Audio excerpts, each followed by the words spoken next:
What is up, everyone? Welcome to the first podcast for the FPL season 2025-2026, episode number 114. And I'm joined by two amazing guests. This collaboration of the Football Chatbox, FPL Sidenet, FPL Mez off the cuff podcast continues. I also noticed that last season, I ended my podcast with Pete as a guest.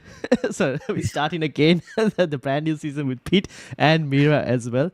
Welcome. How are both of you doing? Whoever wants to go first. Yeah, I can go. Doing really well. And I've just started drafting, so this came at a really good time. Or maybe it sort of forced me to start drafting. I'm not sure. I'm not sure which way around it is, but I'm pretty happy because it was a warmer day today in Sydney. So we hit sort of 21 degrees, 22 degrees. So, yep, I'm feeling good and very excited to be on your show as well. Awesome. Pete, how was the weather down there? I wasn't feeling sad or depressed, and then you guys mentioned that it's 21 degrees in Sydney, and now I'm questioning live. But no, it's pleasure to join you both again. We need a cool name for this, triangle, pyramid, tripod. I don't know. Maybe someone in the chat can come up with a cool name. Yes. So anyone we're doing the rounds. Access of Awesome or something like that. But no, pleasure to be joining you. I've been doing a bit more planning and stuff the last week or so, and really trying to knuckle down and try to get most of the parts of a team right. But yeah, you sort of veer down certain paths, and next thing you know, you've got 2 or 3 different drafts and more questions than answers. Yep, indeed. So we're going to hopefully answer those questions today, or we will try to, or we might leave you with more questions than you had before. Either way, the whole idea of this draft or this video is to talk about drafts and chip strategies, and hopefully that will give you a mindset or a peek into how everyone here is thinking in terms of how they are building their drafts. And obviously Pete mentioned he's planning, and he's done an amazing job in terms of building something special. The first FPL Sidenet, what do I call it? FDR? Yes. I guess so. Patent pending. FPL Sidenet FDR. I've got only until game week 1 to 7 here. Pete is obviously still working on this, I think. But Pete, take us away in terms of what made you get this, and it looks pretty good. You've included the European fixtures and the international breaks and everything. What was the whole planning behind it?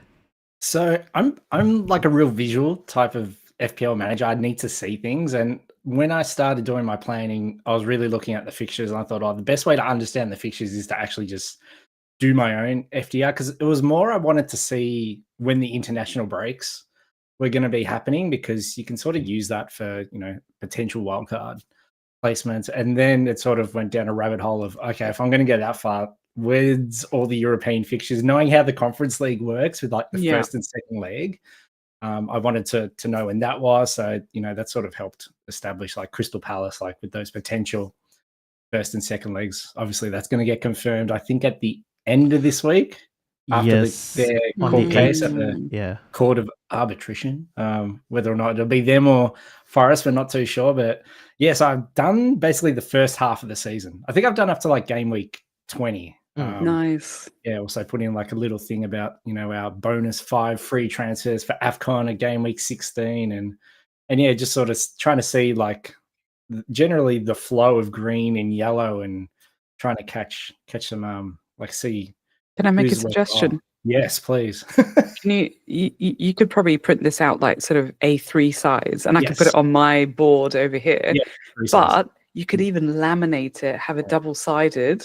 Oh.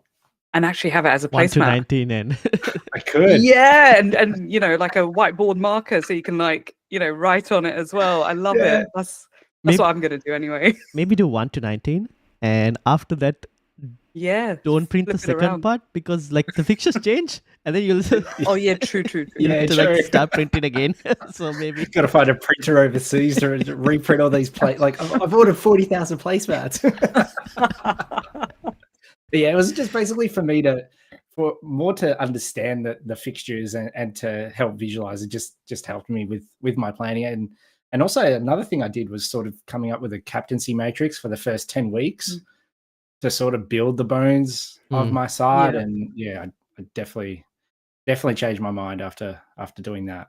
Now, I in love terms of the color coding, you've taken the same one from the FPL FDR, or Yeah, I think I used the FPL team FDR to sort of as a quick.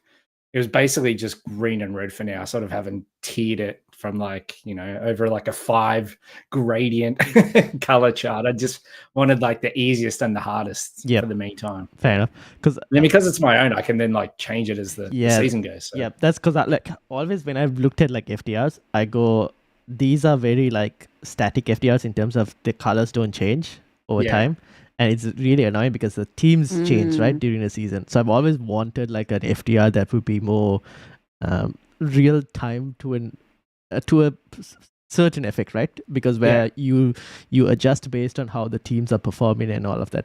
Now FPL obviously kind of slightly did it last season where they were slightly changing things, but it's not still accurate enough of a proper representation of fixtures difficulty basically. So I don't know how you're going to approach if you're going to do stuff like that, but that's probably too much on your plate. But yeah, that's in the beta testing. Yeah, I've given you a version 2 feature. I've still got a proofread. I don't even know if I got all the teams right. I was sort of doing it on my laptop on my lap while watching the Newcastle Spurs game the other night. So Was that boring? Yeah, a little bit. Too soon. Throwing shaded Spurs at Newcastle already. I love it. Sorry, anyone watching Newcastle Spurs supporters? Fair enough.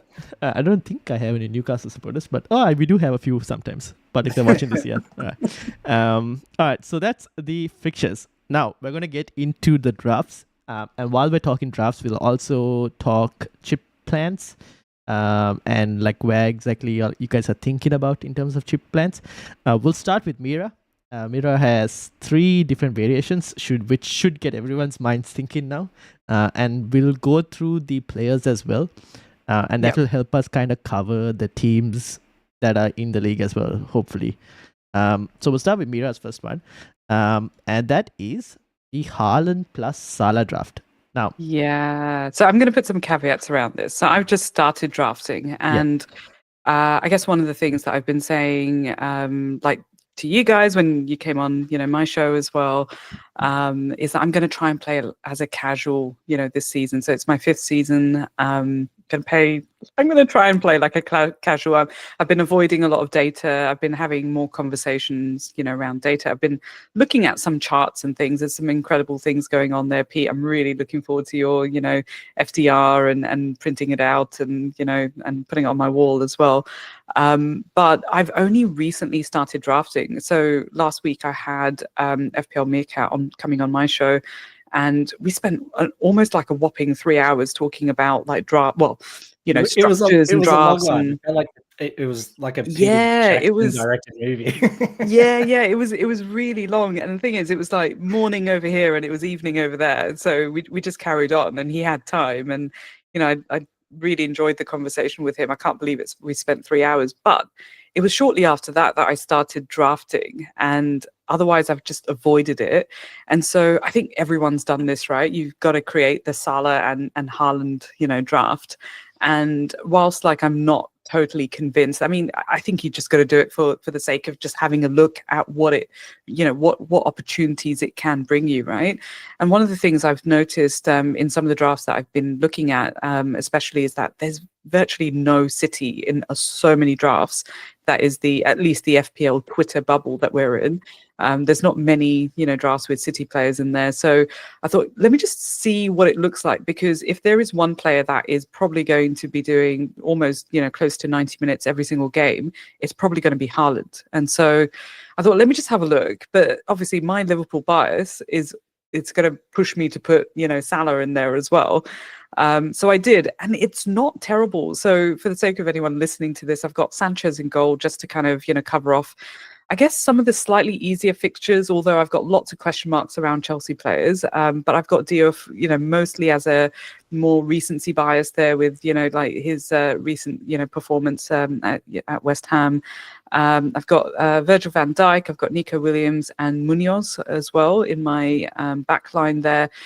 Virgil, just minutes reliable, that from that perspective, wanted to get in on the Forest defense as well. And Munoz is basically like playing as a attacker as well. So, went there as well. My midfield, you could argue, is probably, I don't know, balanced or on the weaker side. I'm not sure, because I've got, Anderson up there for the DEFCON points. And I guess you've got to play him, week in, week out to benefit from the DEFCON points as well. I've got Salah captain at the moment, Eze in the side, probably a little bit more recency bias, but I don't think those Palace fixtures are as terrible as what they might seem on paper. I've got Rodgers to cover off some of the good fixtures that Villa has as well. Then he's been getting on the assistant goal action as well. Solanke is a massive question mark, and it's more the price point that I've got there, so 7.5, and Haaland up front as well. And so I'd be looking at a formation of either 3-5-2 or 4-4-2. And then on the bench, look, I've got Kinski there, Belieber more so from, not because I really, really want, a Brighton player, but more so, 5 million is good value for Belieber, I thought. I just don't know what his minutes looks like. And, if anyone's a Brighton supporter, let me know in the chat. Estive, I'm not sure if I'm saying the name right. So very cheap, so you can see my bench is on the weaker side. So I'm obviously not bench boosting here in game week 1, but this is what I was thinking for the Salah and Haaland draft. And I've still got 0.5 left in the bank. And so that could obviously be spread around. I could just downgrade Virgil and not go for a premium, defender. But, it's not terrible. So last season, I started the season with both Salah and Haaland in my side. And it sort of, the first at least 5 or 6 game weeks really catapulted me into top 50K very quickly. So, I'm not opposed to it, but I think there's better value elsewhere as well. And perhaps a lot of that's got to do with seeing lack of City and Haaland, at the moment. Yeah, fair enough. I think if you look at a lot of drafts, the lack of City is mainly due to a lack of probably preseason. But the same could be said for Chelsea. But Chelsea, because of their exceptional Club World Cup form, whereas City got knocked out, and not a great Club World Cup as well from them, that has kind of put a lot of doubts in terms of City options. And we're probably going to get only, I think, one preseason game from City as well. So not too much to read from. Plus, there were question marks of City last season as well. In terms of Haaland, is he worth it? He's come at almost the same price. We're not sure. Marmoush has been reclassified to a midfielder, but his minutes were uncertain in the Club World Cup as well, which raises more questions. They've signed a lot of new players as well. So a lot of questions in terms of City assets, which is why sneak peek on mine as well. I don't have any at the moment, personally. Pete? Yeah. Pete, go ahead. Oh, sorry. missed that. Look, I really like this draft because, like you mentioned, Meera, I haven't seen any drafts that have Haaland or Salah, and it just, even though it restricts your side a lot, it just gives you a lot of freedom. Like after a couple of weeks, like if one's kicking, that's great. If 2 are kicking, that's great. If it's only one, you can easily spread the cash around, and suddenly you've probably, got another premium in there and another, even another closer to a premium in there too. So the only issue with that draft that I see is just the bench is so thin. Yeah. And one thing that I've definitely learnt over the years is starting with like a threadbare bench where you put all the money into 11.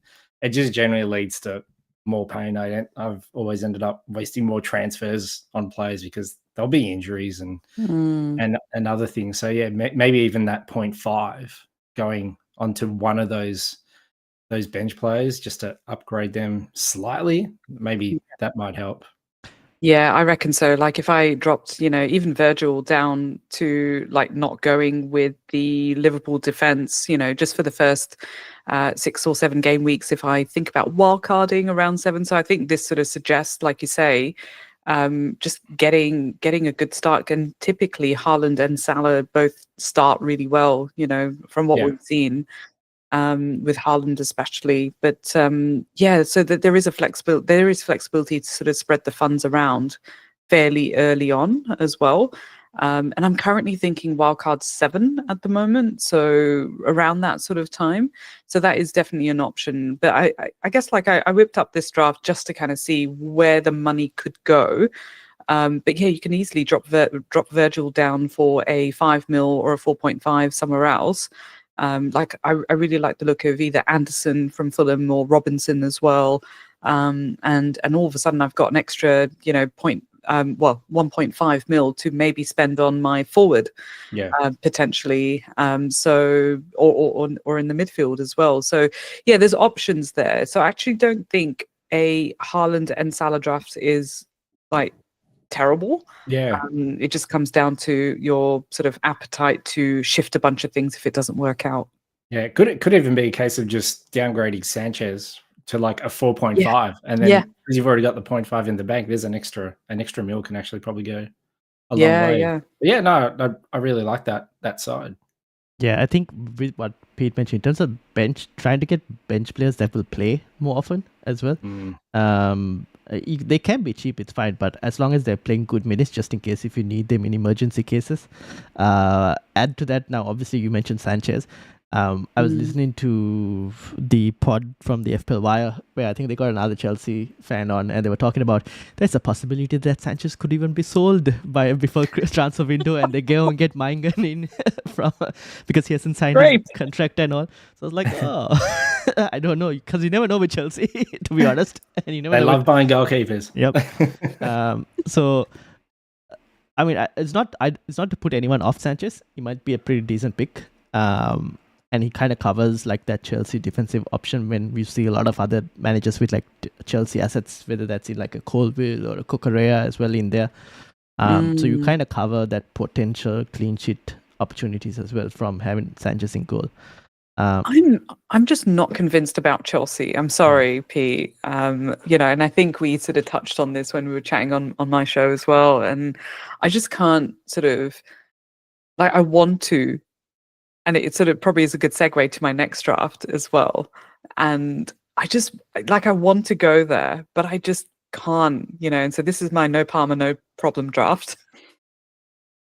And I've gone with 2 Chelsea players here just because I'm sort of like, I don't want to have that whole sort of conversation around can these 2 players or others, cover Palmer. But the fixtures obviously suggest really good, like there's potential there, but we've not really seen what's going to happen post, Club World Cup. So I'm genuinely on the fence, just from a performance point of view, from a last season point of view with Palmer as well. So this particular draft, I've got Sells in goal. I've got Virgil, Colwill, and Guardiola. So I've gone a little bit bigger at the back, if you could argue. And I say that with like Munoz on the bench as well, and Esteve, sort of the cheaper defender on the bench. But in my midfield, and so this would be a 3-5-2 draft. So my midfield, I'd have Salah, Rodgers, Eze, Wirtz, and Dye. And up front, I've got Solanke and João Pedro. Now, Solanke 7.5 makes sense. João Pedro 7.5, I'm not sure, just because he won't have the pens with Palmer being on pens as well.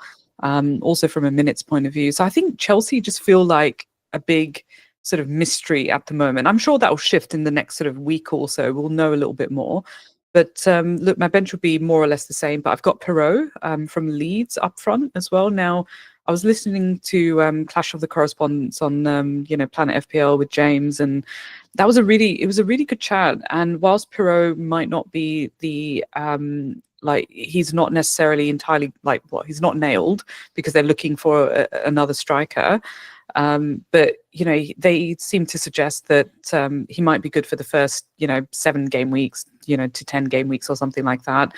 And possibly they'll have another sort of striker coming in. We don't know what that could look like. It could be Muniz even, and that there's been some talks about Muniz shifting from Fulham.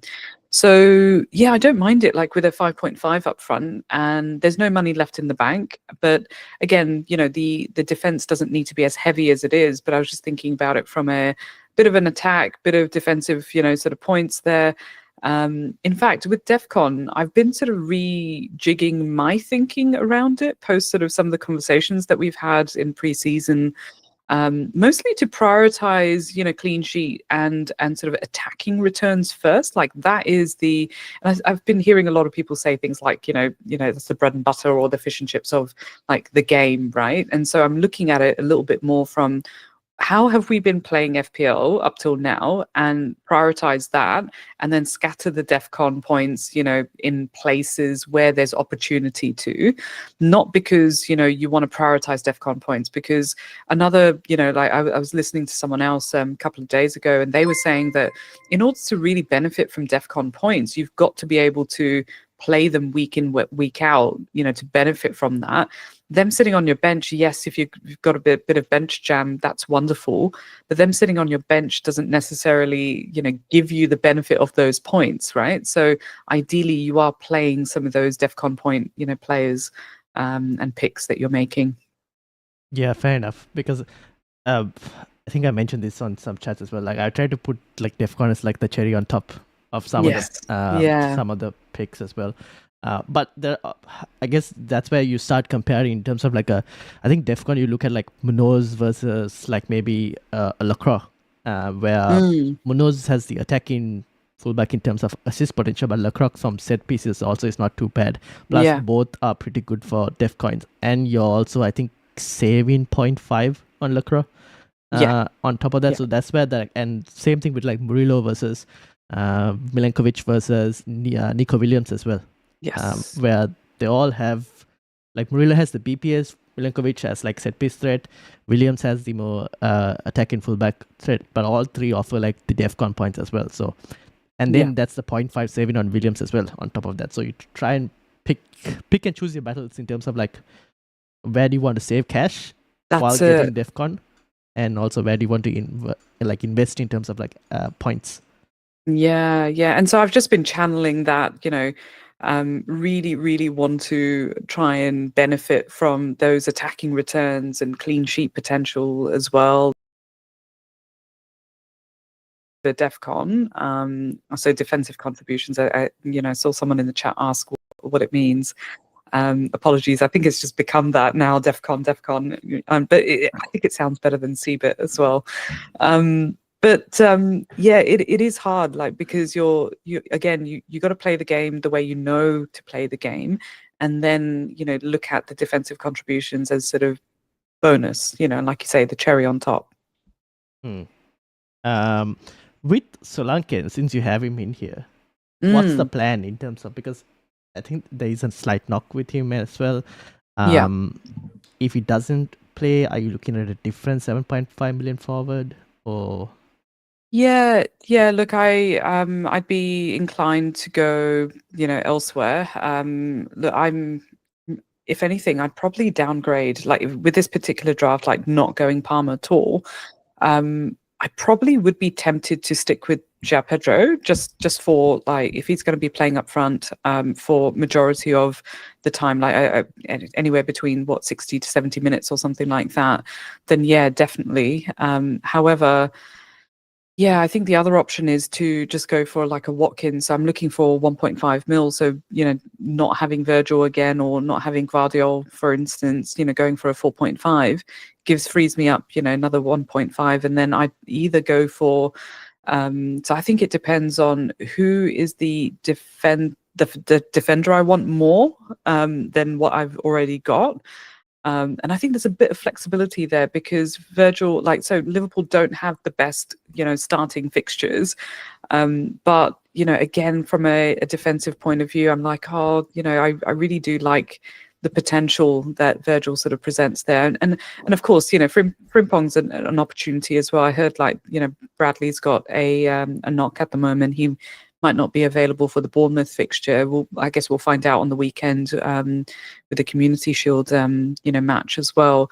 But I do like the idea of having 1.6 mil, and again, looking at it from a price point of view, which is, part of the conversation I was having with Meerkat, last week. So yeah, I'm not sure exactly where, but I prefer to stick with Solanke just with Son going.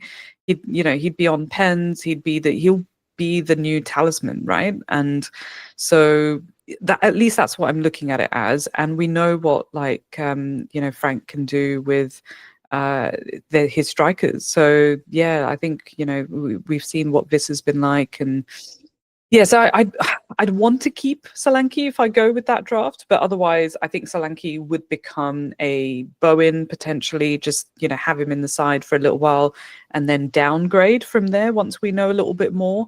Or Solanke could become Watkins, basically. Fair enough. I guess I'll ask Pete this one because of the Chelsea players. Now, obviously, Colville is probably an easy, probably a safer pick for minutes.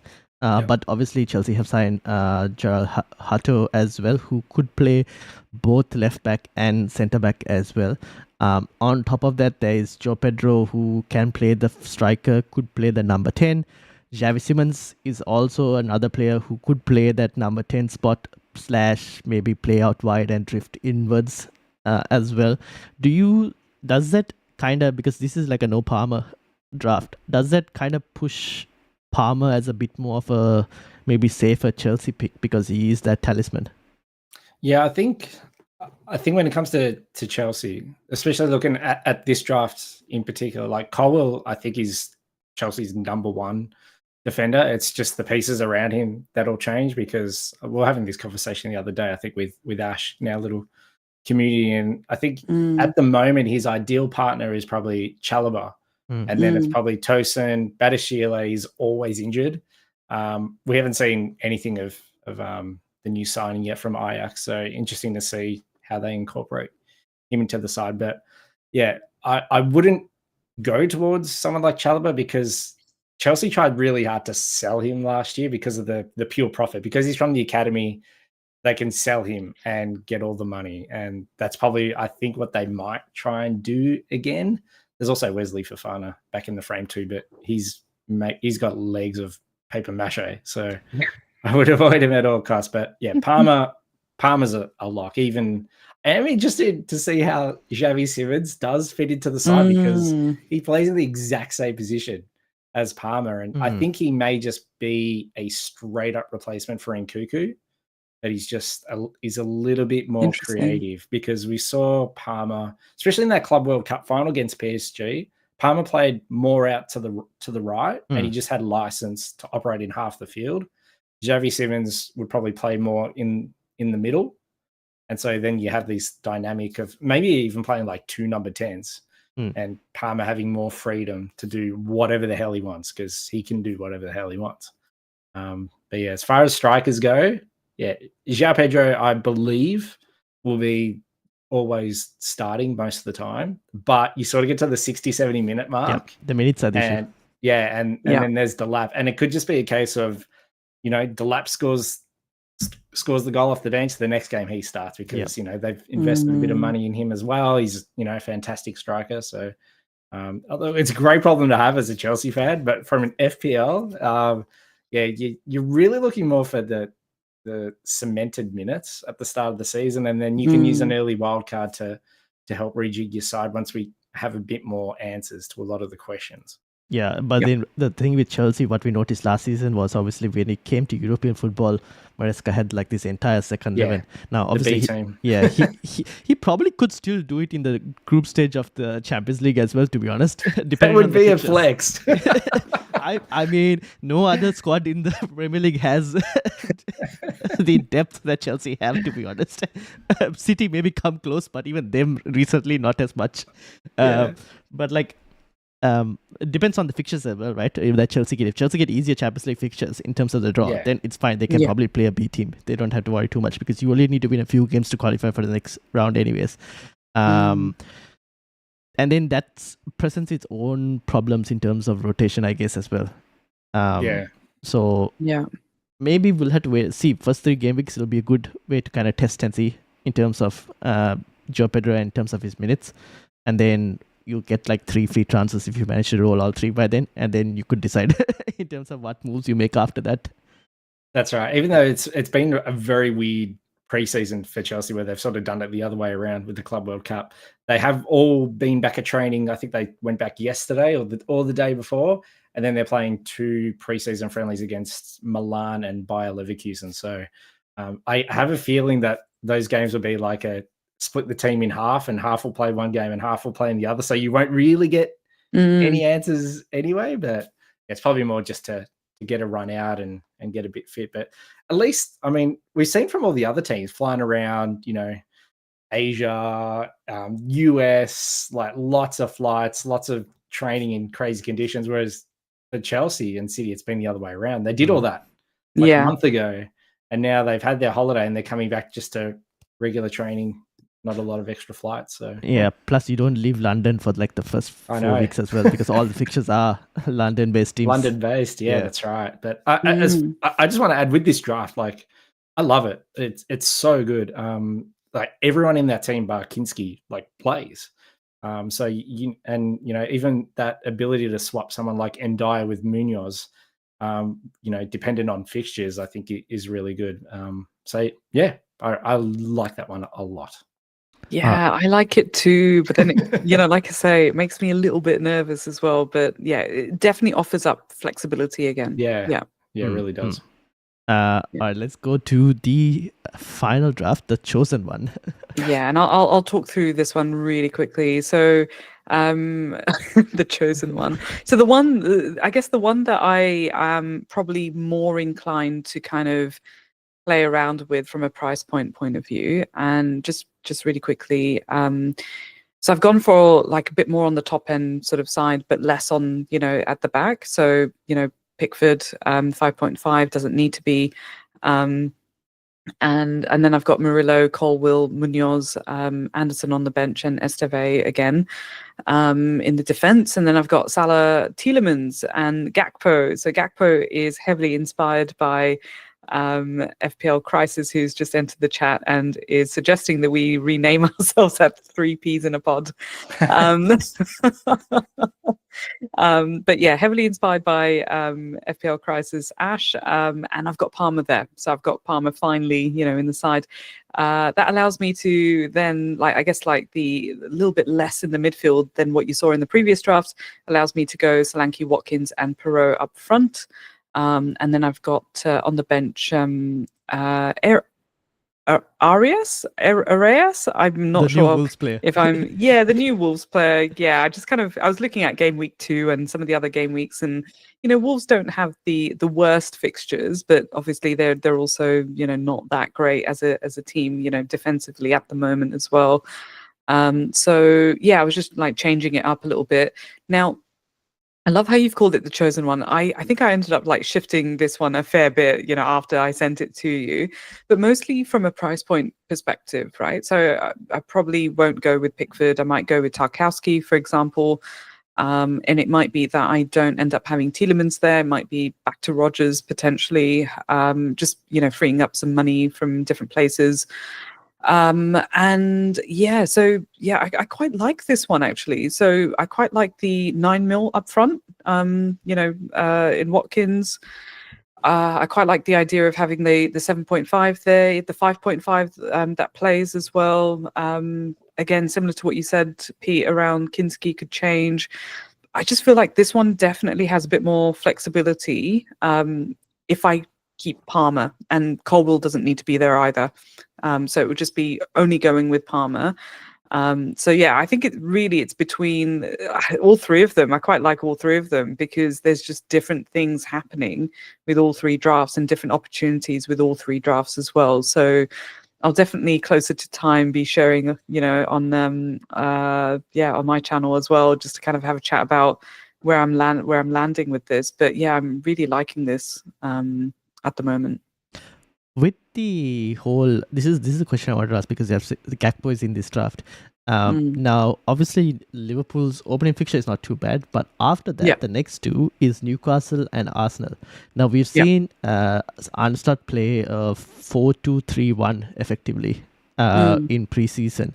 But is there a possibility of him reverting to a 4-3-3 against the harder teams? And if so, what happens to Gakpo? Yeah, potentially, but I think at the moment there's over on the left it feels like Gakpo is a bit more nailed there at the moment, like with Diaz leaving as well. So yeah, it's a good question. It's possible, and I think we just don't know, right? Like, and I think this is the risk that we're taking. I think the information that we have in front of us is that we don't have Diaz. Gakpo is, favoured by slot, very much, liked there. Gakpo's had a really good preseason as well, and he's just playing really well. Like, he seems to be on form at the moment, and so I would be favouring, going there, and like Ash, who I've been chatting to in the background about this as well. Like he's definitely onto something there, and I think Freddie just mentioned that he's definitely overlooked at the moment. But otherwise, yeah, look, if it's not Gakpo, then I'd be sticking with Wirtz, and so. Yeah, it's strange. Look, this might be my Liverpool bias. Going with two attackers, from Liverpool, but I don't feel that. I think the form that we're on and just kind of the signings that we've had as well, it feels like it's an all attack type of like the first few game weeks anyway. I don't see us like sitting back too much against like Newcastle and Arsenal as well. So yeah, I prefer to go early on those two if possible. Fair enough. Pete? No, I just want to add it. Yeah, very solid. Great to see Palmer in there. Everything looks better with Cole Palmer. Palmer in it, but yeah, I suppose like the only really questionable minutes there, like you said, is the Cody Gakpo one. So it's going to be another case of it gets like 60 odd minutes, and he's either going to be coming off or he's coming on. So, but yeah, I think he will be ideally that preferred left winger / forward. At the start of this season, and yeah, Bournemouth at home is a great fixture to start with. But yeah, interesting to see what Liverpool do before the end of the season, because there's a big Swedish question mark hanging over Liverpool at the moment, and that could throw a lot of spanners in the works. Yeah, absolutely. I think Community Shield is probably going to be a good sign, like of what is to come, because we're probably going to put out our strongest side against Palace, and I think we'll get a good indication, of who are the favoured picks, to go with, and I reckon that's probably what you'll see, against Bournemouth as well. Mm-hmm. I think even if that move does happen, the chances of him starting game week 1 are probably low, I would say, because he's not really had a preseason as well. And it'll take some time for him to build fitness and get into that Liverpool lineup as well. So, it's like I don't even know if like that will happen before game week 1.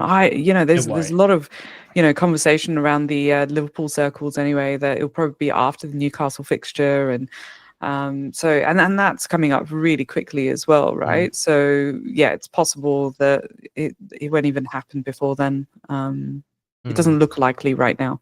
Yep, fair enough. Okay, that is Meera's drafts. We'll move to Pete. Pete has 2 drafts. Pete, before you actually start, let me add your second draft as well. Oh yeah, I just quickly sent it to you. Yeah. I forgot about it. This is live editing in the moment. Look out. Peek behind the curtain, people. This is actually... Oh, is that a bench boost active? Oh. Yeah. Maybe I should actually add this as the first one then. Let's do with that. All right. So, first one. It's a bench boost draft, basically. So, take us in. Go ahead. So, this was a pure vibes pick. So, this is the problem. I did a no Salah, no Haaland draft, and then I couldn't not look at it for like 4 days. Like just stayed in my side, and it was basically with the thought of bench boosting game week 1, and just really going for it. You've got the City defender there. Your Doggy and Solanke, can be changed around because of they're both under question marks at the moment, but it sort of targets that fixture there. But it's solid all over the pitch, and even going forward after that, the next few weeks, it's not too bad. So if I was going for Florian Wirtz is there, obviously, as the Salah cover. He's such an amazing player. Like, I'm so excited to watch him every week. Unfortunately, it is for Liverpool, but he's just been a phenomenal player. So whether or not he can cover Salah is a different question, but it's sort of the only way to win FPL is to do something completely out of the box. And this feels completely out of the box. Yeah, I love it. It could either be really fun or really bad. And, we got so many wild cards and transfers this season, you can easily change it. But that was the thinking behind this draft. I remember when you shared it, and then Andrew basically went, so you had so much money and you went and picked Sanchez. Sanchez. I know, yeah. Obviously, it's a work in progress. There's triple Chelsea there, which will probably be a bit of an issue. But and also, Gyökeres, I'm not too confident on the minutes, but then again, like, there's so much money in that side, it's quite easy to shift it around, and it just felt like a lot of fun after I did that one. The thing is, because we've seen now Meera 3 drafts, but no Arsenal.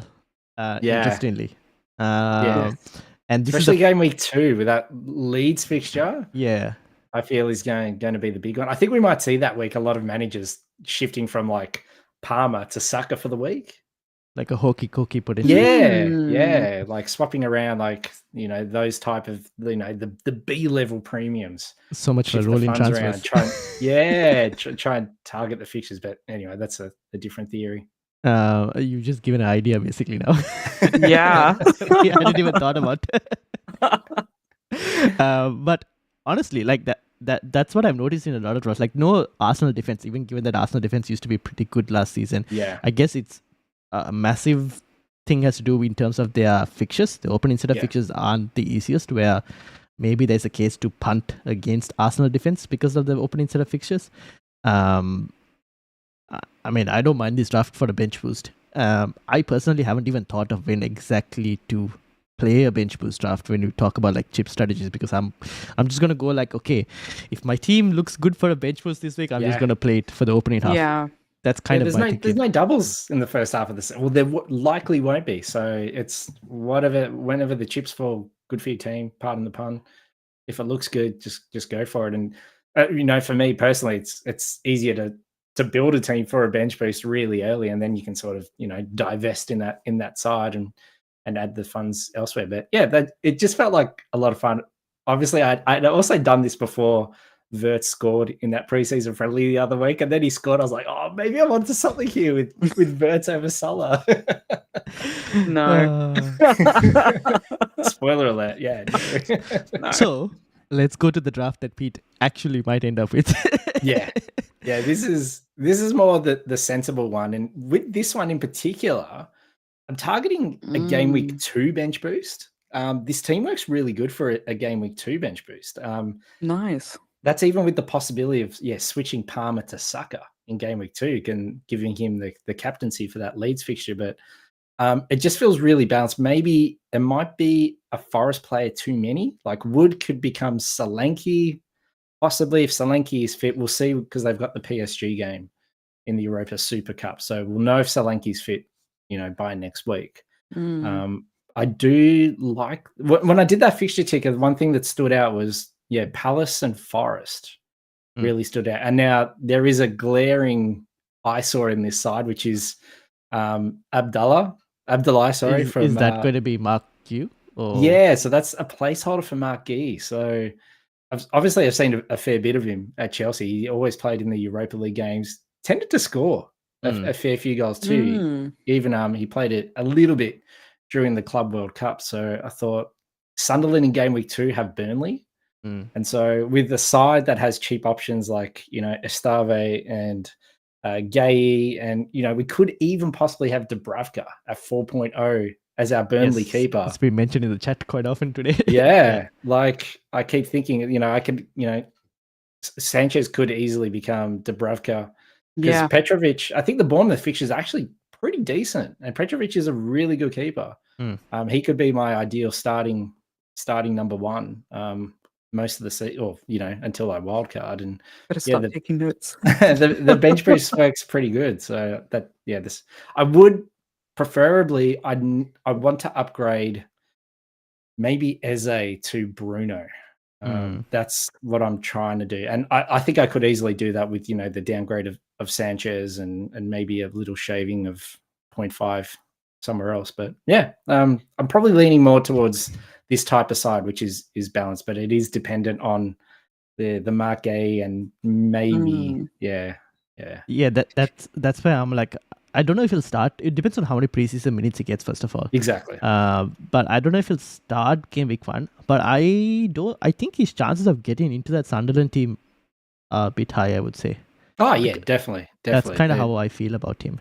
Yeah, they're buying him to play. And I would mostly really just need him for game week 2 anyway. So that's the key. But of course, Konsa is there. Konsa is my favorite player of all time. So listeners of our show will know. Fair enough. What about the Polish? The Polish cafe. Got an assist as well. Too expensive. Is he? No, he's 4.5. Oh, 4.5. I thought he went up to 5. Maybe I might have to get him back. But it's a fairly, as far as minutes go, other than the Mark Gabe selection there, it's all fairly standard. This is the only draft with Gabriel in it, or even like Arsenal defense. Are you worried about like Gabriel? Obviously hasn't been part of preseason fitness wise. Is that a concern or? A little bit, but I've got that position there that's like basically a placeholder 6.0. So it's either going to be him, Saliba, or Virgil van Dijk, or even at 8 Nauri. So I don't want to have to then be trying to fiddle around trying to get 0.5 to put somewhere else. But I love how we're all sort of still thinking about it from a price point structure. Because I'm still there as well, because we're still like a week and a half out, right? And so I feel like so much is going to change. Like that last minute, I remember last season, the last sort of week or so much happened. I still think there's like a whole like striker domino that can happen once Šeško, that whole saga is kind of completed, because that could decide where he goes, what happens with Isak. That could also decide what happens with Wissa. And also Anthony Gordon, because he's been deputizing as like the makeshift number 9. Right. Yeah. He's friendly. So if they can't get Šeško over the line, he's their starting number 9. So suddenly he becomes a out of position good option. So you never know. Newcastle might hold Isak captive. That's what it looks like right now.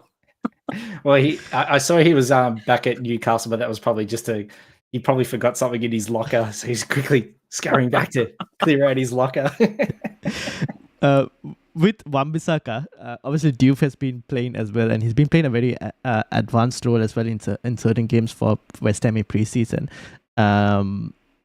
Have you thought about, is that just again like it could be either, or prefer Wan-Bissaka?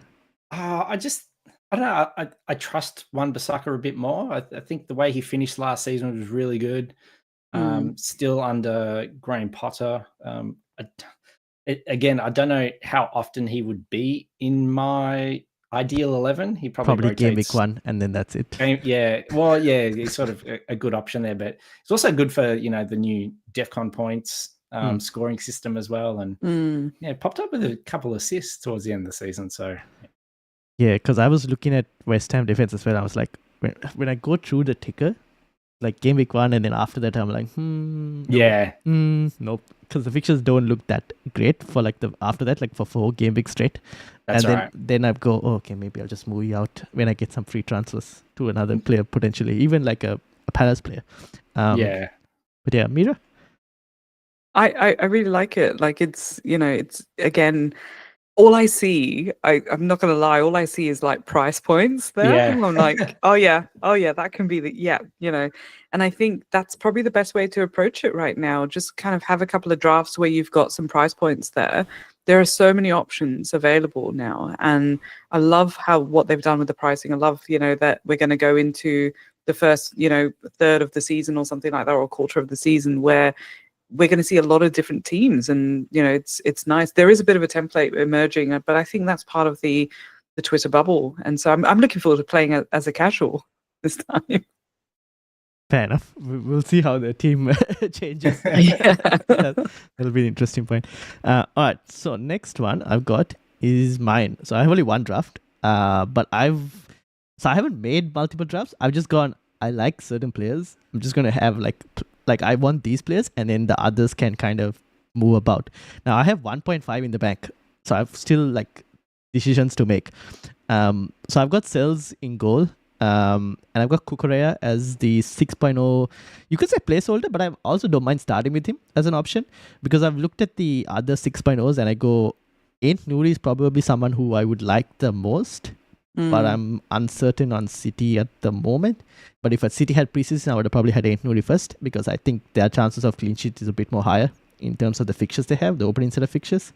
Van Dijk I think is good, but the problem is the fixtures, I don't like it as much. The opening set, I don't think the chances of clean sheet, because I watched Liverpool's highlight, like some of the games I watched, they open to transition in terms of getting counted on the transition. I noticed quite a bit, and they're playing teams that can potentially do that as well. Yeah. So that's the one reason why I don't have Van Dijk, and I've got for Kukurea because he just comes up with like clutch goals for Chelsea. Now the question is, will he be as attacking? Not really sure, because that depends on whether Reece James is also going to be playing. And whether Reece James holds like that right centre back spot, and then Kukurea goes bombing forward, or whether Reece James doesn't play and it's Gusto playing, and then Gusto is the one bombing forward and Kukurea is a bit more in. But even then, on set pieces, this guy just finds a knack to like try and find a goal. So that's kind of why I've got him in. Williams, I've got him because of the previous mentioned discussion in terms of like Murillo versus Milinkovic versus Williams in terms of the price point and the saving of the 0.5. And given that they all get like DEFCON. Van der Ven I noticed that you guys didn't have any Spurs defense. I've just gone Spurs defense because I feel like under Thomas Frank, they're going to be a bit more pragmatic. And so I don't mind that, especially against Burnley. It's not a bad fixture to try it out and see. And Div, because of the higher, slightly attacking potential than Wan Bissaka. As a cheapie, you guys had Esteve. I had gone for Hover from Wolves. Now that can also be Esteve, but I prefer the Wolves player because I don't know, the fixtures look okay. With Esteve, I don't know. I'm not sure if Burnley will be able to keep the same number of clean sheets they did, like in terms of like the championship, because they had a higher XGC than Leeds last season in the championship. So I was like, is this just Trafford overperforming, or is this because Burnley play a low block and because of that they consider a lot of chances, so XG just goes up anyways?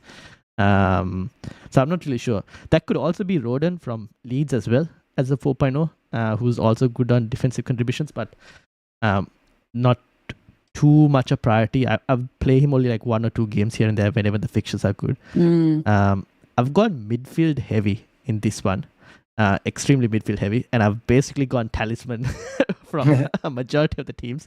So I've got Palmer, Salah, and Bruno. I've also got Morgan Rogers because minutes monster for Aston Villa, and I've gone Lefe from Sunderland because he will be the number 10 / on set pieces for Sunderland as a 5.0. So I've gone for the more attacking, cheaper midfielder compared to like the Anderson that I've seen in a lot of drafts. And also because he's pretty decent in defensive contributions from what I noticed in terms of the data from Sunderland last season in the championship. And I'm expecting they're going to have to do a lot of defending as well anyways. So there's a decent chance is what I was thinking. And Watkins up front with Q on the bench. Now I have Fulkrug here. And I know Pete loves Fulkrug. He's got a few goals in preseason as well. Yeah, he's looking good. Yeah. Now, I can't reach Bowen. That's the other thing. Because I need 2 million for Bowen and I only have 1.5.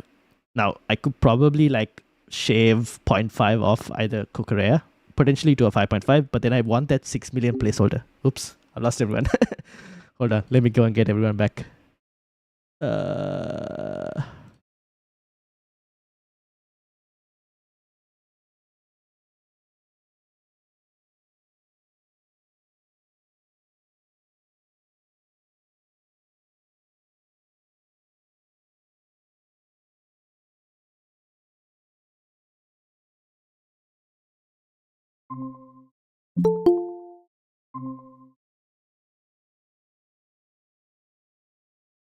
That was bound to happen.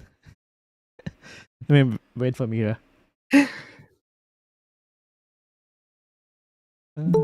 Aha, here we are.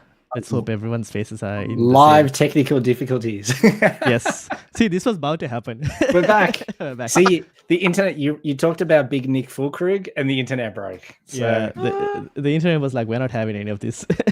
Wow, that was like 5. There was a whole 5 minutes to go. Yeah. So, anyways, we're back. That's a good timer for me as well, so to know where we're in terms of our stream length. But Yeah. Fulkrug for West Ham, he's going to be the main striker. Obviously had injury issues last season, plus new to the Premier League. This season I'm hoping he'll be a bit more better. The thing is, if you look at price points at that price point, like 6.5 million, I'm assuming. I think 6. 6 million? Yeah, okay. Yeah. So there aren't that many. So I could go. I don't really like Pio that much because I'm worried Leeds will get a striker and then that becomes a problem to solve. So I prefer Fulkrug as the slight upgrade with that.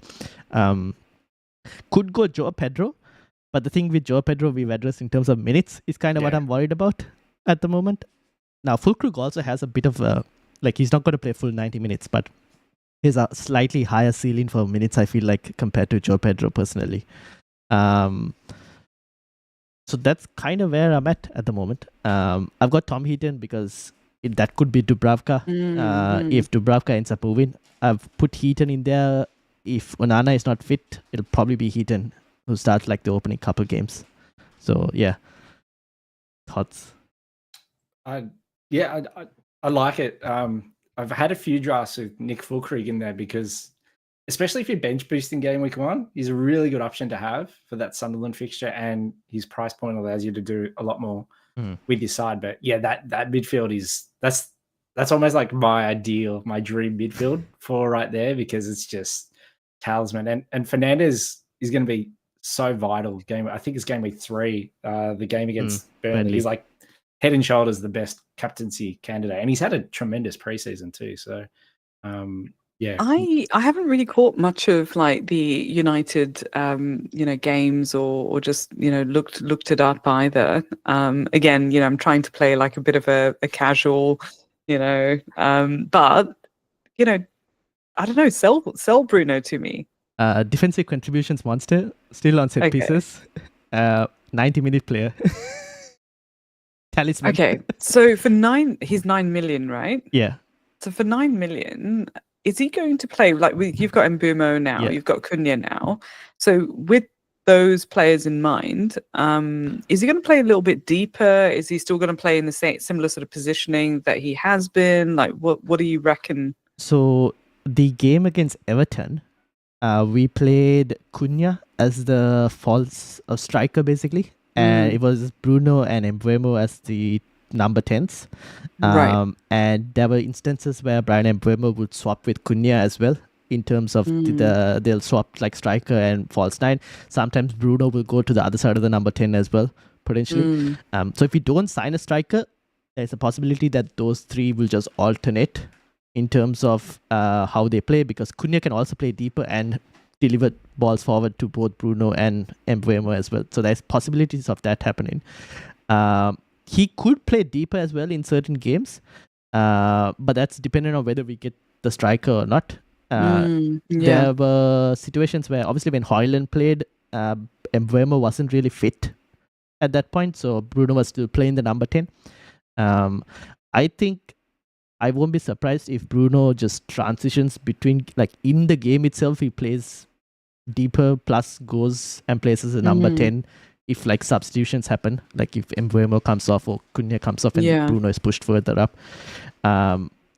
It's more so that he's this is where defensive contributions is like the cherry on the top, because he's like really good for that as well. And for 9 million, I felt like if you think United are going to improve, then he is probably going to be involved in a share of the goals potentially, whether that's via assist or goals himself. Add to that, I like it when you can have like tricky wingers who are pretty good at winning penalties. So Sterling used to be good at this, extremely good at this. And I think Ahmad is also not too bad at it, where he's able to he's won a couple penalties in preseason as well. So that will probably boost his share of like goal, pens and points as well, is what I'm hoping. So I think it's not too bad. I think for 9 million, he's probably the best value midfielder at that price range. Yeah. I mean, I was looking at the fixtures because, I'd love to go. Said no Liverpool fan ever. Love to go with a Man United player. I'm joking. But I was looking at the fixtures. You've got, Arsenal first. Fulham, Burnley is a really good fixture. But then you've got City, Chelsea, Brentford.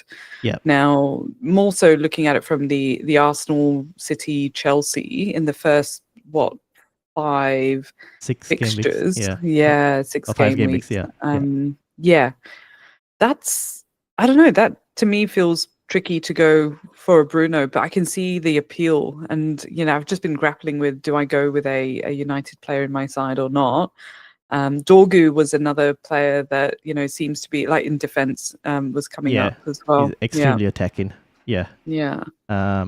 I think the other benefit with Bruno, especially after I did the fixture tracker, is that Amorim is going to have a full week of training with this side, like every single week, and they're going to be rolling out their best 11 every single league game because that's all they have. Whereas like 9 teams have European football, or potentially 8 or 9. And so that's where all the rotation is, whereas United are going in probably fresh every single week. And you just know Bruno. Bruno was already a minutes monster. Bruno with a full week's rest before games, like that maybe gives him advantage over some of the other players with better fixtures, maybe. Yeah, that's the thing. And that's where this is where if we didn't have defensive contributions, I probably wouldn't have gone because of the tough fixtures you mentioned. But because of the tough fixtures is why I think his flow is going to be higher than the other players itself. Yeah. Because he will most likely hit that 12 mark for midfielders. Because he's not even tackles one, right? He's just tackles. So he can just he sometimes gets very petulant as well. So he can just put in tackles and just the number just keeps going and going and going. That's the thing. So that's kind of why I have him. But I don't have Arsenal in this team. And game week 2, I am worried. Although Pete did give me an idea, and now I'm thinking about it. Yeah, I think that's a really good idea. I mean, I know a lot of people are considering a free hit in game week 2 as well. So that's also an option there. But yeah, I do like the idea of just kind of jumping off if, Arsenal.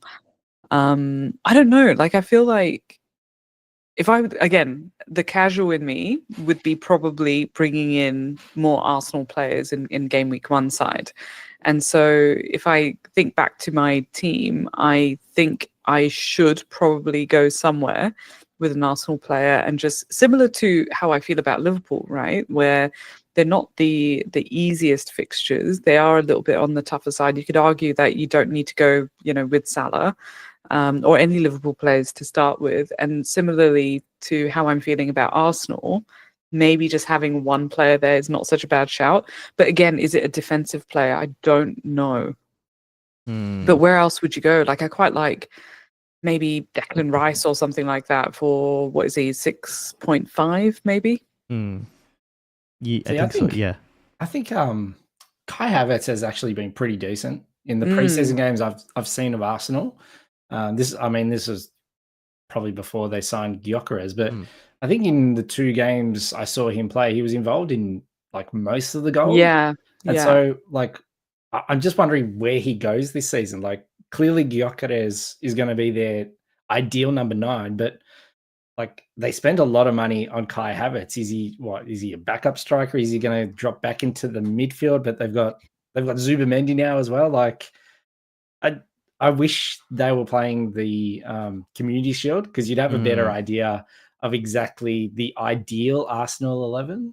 Yeah. Do we see Gyökeres being the, will he? Do you think he'll hit the ground running? Because it's he's been around the traps, right? Like, we've seen him in English sort of football previously as well. It's not like he's, I don't know. Like, I feel like Arteta really likes Havertz. Yeah. The Havertz sort of semi-bias in me as well, where I've had him in my team, so many times. I'm a soft spot for him. Yeah, like, I don't know. Like, I feel like Arteta really likes him as well. So I'm not sure, what that looks like. Again, we don't know that much about how Arsenal are going to play Gyökeres and Havertz there as well. And we know Havertz can play in midfield, so yeah, it's possible. I'm really interested to see like where he fits into the ideal 11 because he's a good player. I don't know if anyone's actually seen Havertz yet, but he is like bulked up as well. I don't know if he's been on the. Is the actual picture, or was that an altered picture? No, like watching him like in the stadium. Oh, okay. Like, I don't know if maybe he's wearing a smaller shirt, or he did the classic arms underneath. Yeah. Or maybe he's been on the Mikhailo Mudryk, weights program. But he definitely looks like he's more battle ready for the Premier League. But yeah, we'll have to see. This is the problem because they have obviously Arsenal is probably the captaincy is probably the best option in Game Week 2. The problem is Game Week 1 is against United, and that's not necessarily going to be a good indicator of what their team will be in Game Week 2 because that will be completely opposition tailored, their team for that one. So like against Leeds, it could be like a completely different setup in terms of who plays. So you kind of have to go in like blind with like Havertz or Gyökeres for Game Week 2, whereas Saka maybe is a bit more, you can kind of rely on him. Yeah. But the other thing is, like, if initially I was thinking Game Week 2, I just captain Palmer because he has a good fixture as well. So even though we're looking at him. It's not too different. Like I'm looking at a captaincy matrix at the moment on my screen, and I think the expected points total between Saka, Salah, and Palmer we're talking about 0.10 sort of between them. So it is minuscule, and then you've got Haaland way up there with 7.4. With Saka 5.9, so it kind of gives you the difference there a little bit.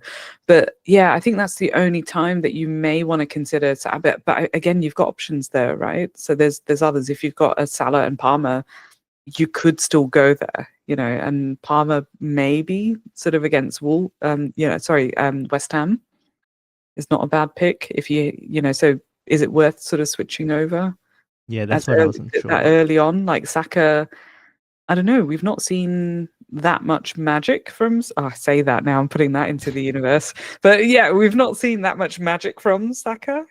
So who knows? I just think we might find ourselves in a situation with like, let's just hypothetically, Arsenal get that winning Game Week 1 against United, then suddenly they're heading into that Leeds fixture. Like all the transfers. It'll be like for all the defenders, the midfielders, Gyökeres. It'll be steaming in for them. Their prices will go up. Like a lot of managers might not find themselves priced out of being able to get to Arsenal assets in Game Week 2. So just something to keep in mind. Yeah, I wouldn't even mind like a Watkins to Gyökeres as well potentially if needed instead of Palmer to Saka. Yeah. That's the other thing. So anyways, we'll see what Arsenal do in terms of like Game Week 1. I don't think they have I'm not sure if they have a fixture before that in terms of preseason. But yeah, want to kind of wait and see. Yeah. Ryan, do you have like the or Pete, do you have your captaincy matrix or something like that too? It's scribbled on a piece of paper. The prototype. I think it'd be useful to have a very quick conversation on like captaincy if possible, because I think that will dictate a lot of the charismatic sort of players that we may want to have on the teams. Old school. I like it. Proper lo-fi there. Yeah. I'm old. Same, don't worry.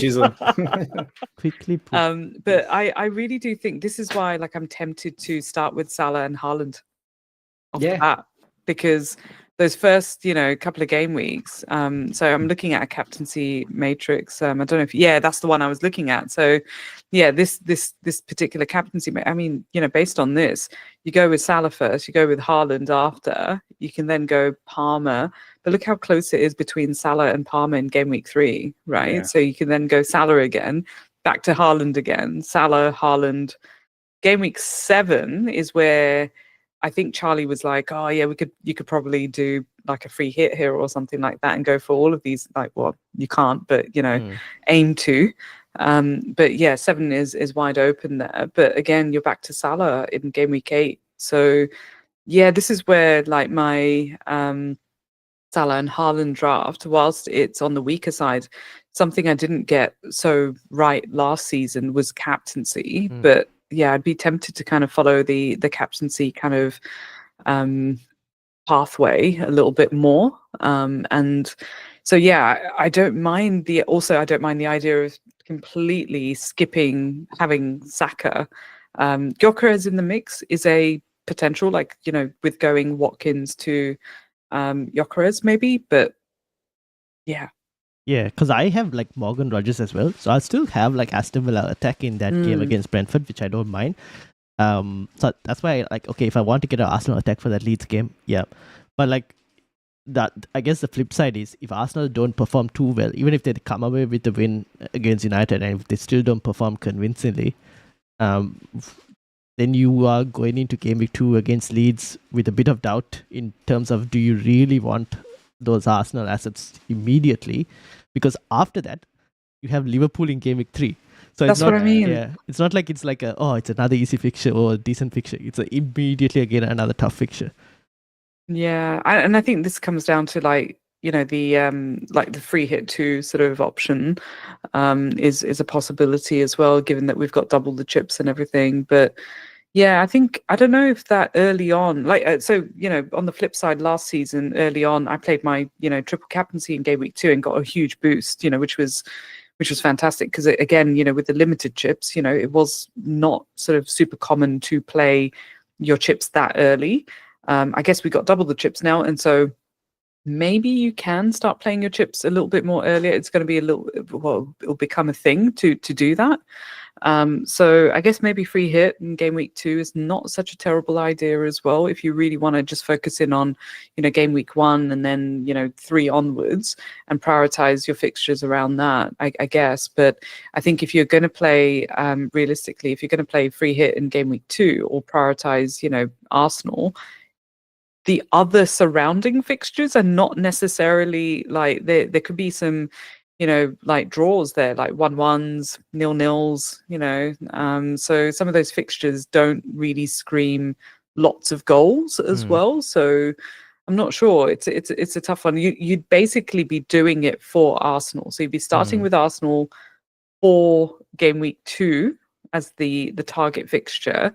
And I don't know if you jeopardize, you know, the other game weeks, or not jeopardize, that's probably a bit dramatic, but, you know, I'm not sure if that's the best approach when you could, you know, like just skip it. It's just one game week, maybe.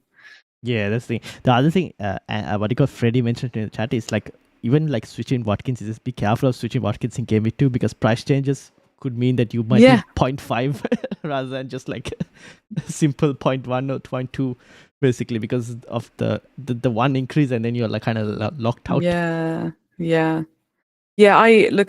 really don't know, because, like, you know, this is probably the most amount of data I've been looking at, right? Like what we see on the screen, and it's tricky because I don't know if like the Saka sort of, you know, the expected points there considers.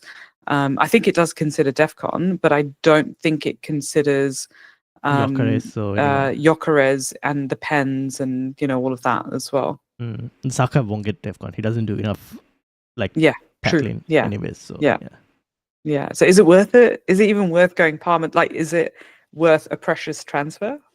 It's another thing to keep in mind is, like, Arteta, who's the most Vegas man in history, was talking about that Saka, you know, may or may not be on penalties, and like, who knows? They might win a spot kick, and then suddenly, you know, we're waiting to see who he's going to pass the ball to. Like, it could be Odegaard. They might want Gyökeres just to get off the mark. Or Madueke might be trying to fight the ball off him as well, like he did once against Parma, but we don't know. So I mean, it just could be mind games from Arteta. It's the worst.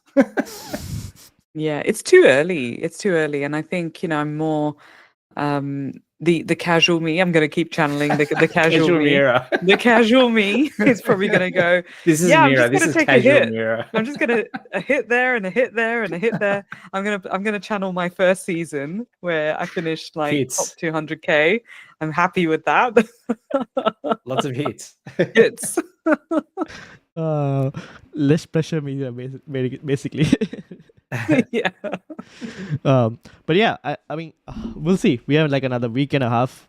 Things can happen in the Yeah. transfer window as well that could change how we approach stuff. Also, looking at that, and like when I wrote everything down, that's what reaffirmed that I really wanted Bruno in my side, because in the first 8 weeks, you captained him twice, like in game week 3 at home against Burnley, and then game week 7 at home against Sunderland. Yeah. Yeah, unless he's injured, he's playing. Yeah. True. They're probably two Yeah. of the best fixtures you can have. So yeah.